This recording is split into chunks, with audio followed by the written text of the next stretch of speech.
escolhas erradas. As pessoas sofrem porque elas escolhem errados. Faz escolha errada e depois quer culpar Deus. Não é por aí não, meu santo. A gente escolhe, e às vezes a gente quer que Deus aprove aquilo que a gente escolhe, pastor. É isso. Eu escolho alguma coisa para mim e peço a Deus, carimba aí. Deus, assina embaixo aí, eu escolhi. Então, cada um faz a sua escolha. Depois vem as consequências. É aquele negócio lá. Rapaz, eu vi a moça muito bonita, diz, é uma gata. Vou casar com ela. Depois que anda todo arranhado, se esquece que foi a escolha que ele fez da gata. Então, é complicado isso. Por que que as pessoas sofrem? Porque elas fazem escolhas erradas. 4. Por que que as pessoas sofrem? Porque há estruturas de iniquidade em nosso ser. O que é iniquidade, presbítero? A iniquidade, irmãos, é a vontade que cada ser humano tem de pecar. Eu não estou dizendo que a iniquidade é pecado em si, mas não é aquele pecado praticado, é a vontade que se tem de pecar. Essa vontade que nós temos de cometer pecado, essa vontade é chamada de iniquidade. E essa vontade, ela acaba causando um sofrimento, porque ela está dentro da mente, da cabeça de cada ser humano. E a pessoa alimenta esse tipo de coisa, e após alimentar esse tipo de coisa, o sofrimento bate na porta. E quando o sofrimento bate na porta, irmãos, nós não temos para quem recorrer. Não dá para quem recorrer. Então por que que as pessoas sofrem?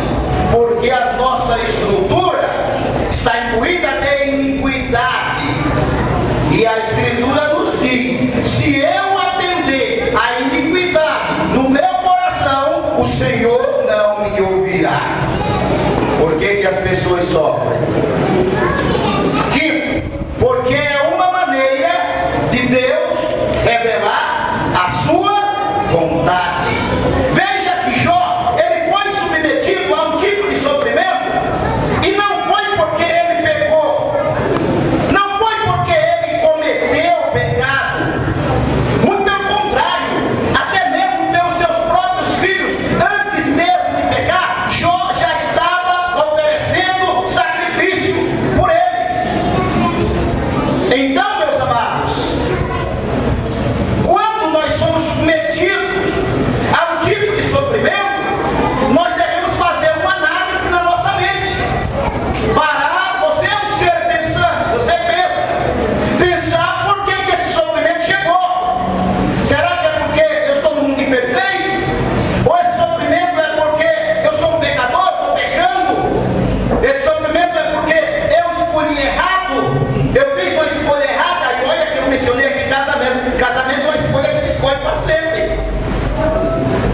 Claro que tem os seus pormenores aí. É porque eu estou atendendo a iniquidade na minha cabeça? Eu estou com vontade de cometer pecado por aí? Ou será que é porque Deus está querendo mostrar para mim qual é a sua vontade na minha vida? São itens que demonstram o porquê do sofrimento na vida das pessoas. Vamos em frente. Por que que as pessoas sofrem?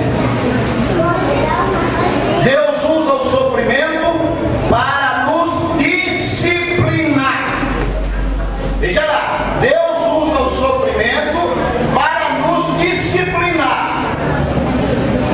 E nenhuma disciplina, irmãos, parece ser motivo de alegria, mas sim de tristeza. Deus usa o sofrimento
Lá em Hebreus capítulo 12, verso 11, fala desse assunto que nós estamos mencionando aqui.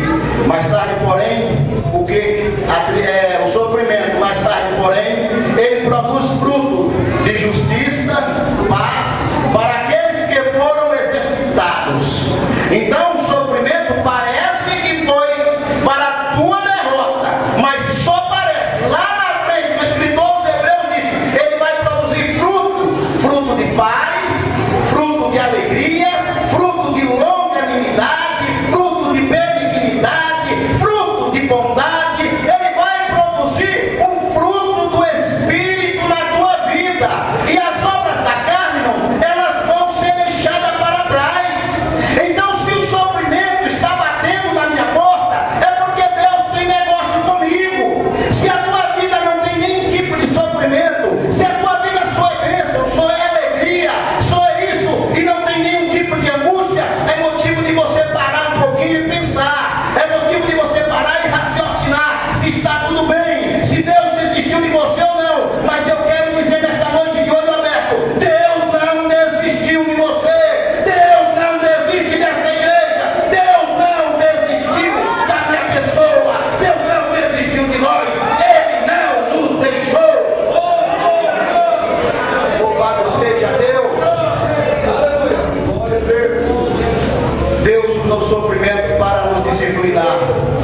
Antes de ser afligido, lá no Salmo 119, o salmista diz, antes de ser afligido, eu andava errado, mas agora eu guardo a tua palavra. O que ele está querendo dizer com isso? Vamos transportar para os nossos dias, que é o que nos interessa. Antes de você ter compromisso com Deus, você podia tudo. Você podia fazer o que você quisesse, o que desse na tua cabeça. Ah, hoje eu quero fazer isso, eu quero fazer aquilo, qualquer tipo de coisa. Ninguém tinha nada a ver com isso. Ninguém podia dizer nada, a sua vida é livre. Mas o salmista está dizendo, agora eu guardo, Senhor, a tua palavra. Irmãos, agora você não faz mais o que você quer. Agora você não faz mais aquilo que deseja. Você está aqui é para fazer a vontade de Deus. E a vontade de Deus é que você adore a Ele em espírito e em verdade. É que você busque a face dele. Antes eu fazia o que queria, mas agora, Senhor, eu guardo a tua palavra. Eu não sei se você pode dizer isso. Antes eu fazia o que eu queria, o que vinha na minha cabeça, mas agora não. Agora eu guardo a palavra de Deus na minha vida, porque é essa palavra que produz vida aí para você, é essa palavra que te faz caminhar, é essa palavra que vai iluminar os teus caminhos. O mesmo salmista no mesmo salmo dizia, lâmpada para os teus pés é a tua palavra, Senhor, e luz para o meu caminho. Quem guarda a palavra de Deus, irmãos, tem um caminho iluminado, livre de pedra, de espinho, caminha de cabeça erguida, e mais cedo ou mais tarde está cantando o hino da vitória. Olha o que o salmista diz aí, ó, tu és bom e abençoador, ensina-me os teus estatutos. Tu és bom e abençoador. Olha, irmãos, eu não sei o que é que você está precisando na tua casa, mas eu estou lendo uma palavra aqui que diz que Deus é abençoador. Está faltando lá. Eu quero que você pense aí o que é que está faltando lá na tua casa agora. Pensa no que está faltando, o que é que você está precisando ainda para esse ano. O que você queria conseguir, não conseguiu. O que é que você está precisando, não precisa falar não. Pensa aí e diz, Senhor, o teu servo está pregando que tu és abençoador. Então eu quero essa bênção e você vai ser abençoado com essa bênção específica em nome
esse sofrimento, Deus sabe que eu sou fiel a Ele. A mulher de Jó disse para ele: olha, Jó, ninguém nunca viu um Deus fazer o que está fazendo com você. Amaldiçoe a Deus e morre, Jó. Jó disse para ela: olha, mulher, como fala uma louca, tu estás falando. Nós receberíamos o bem de Deus e não também o mal. Se Ele nos deu bem e nos deu mal, glorifiquemos o seu nome. E tem mais: ainda que Ele me mate, eu gosto dele, eu adoro a Ele, eu exalto a Ele, porque Ele é Deus.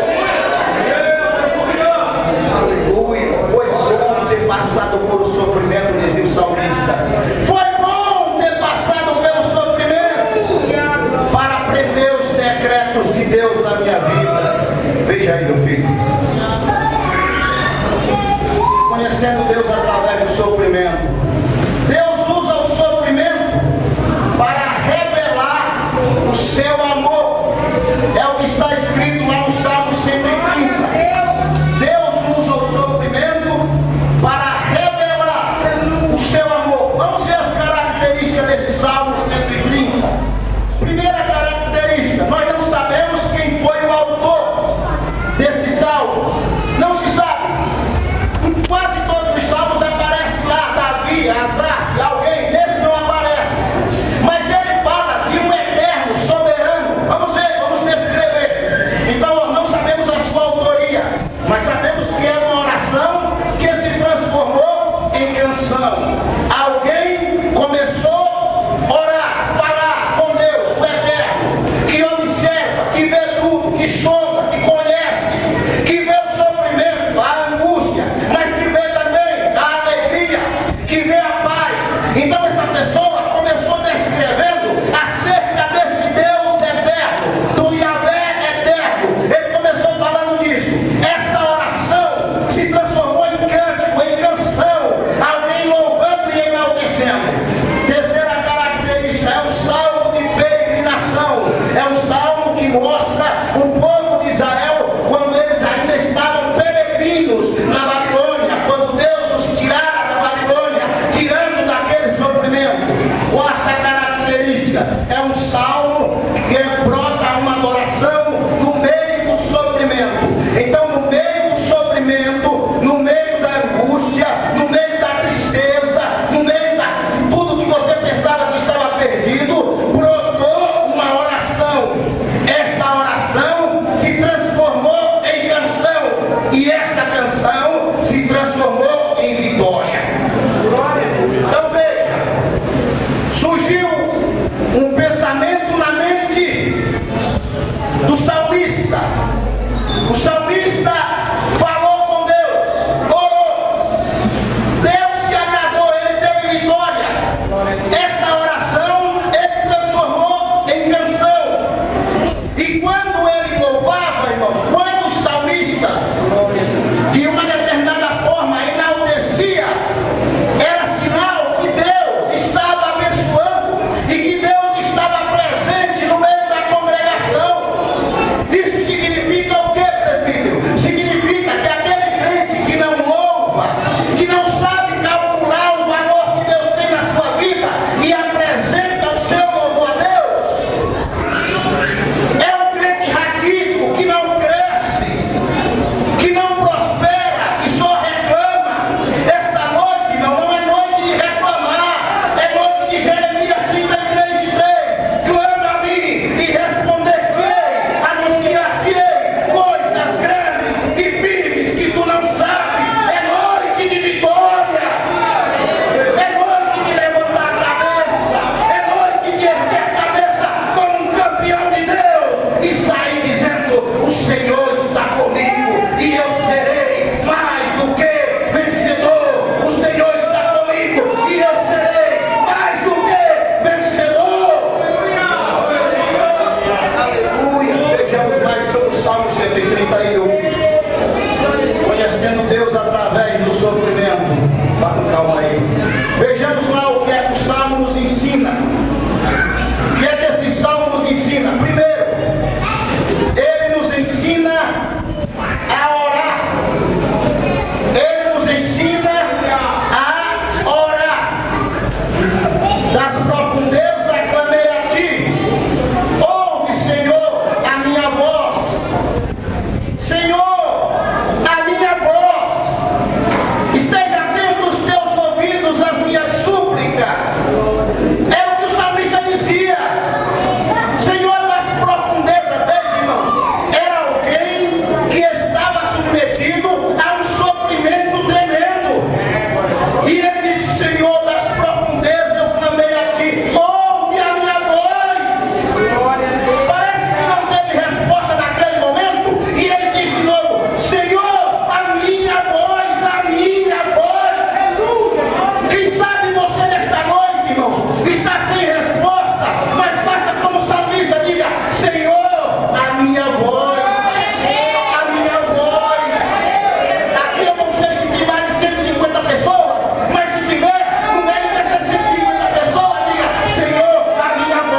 os nossos pecados.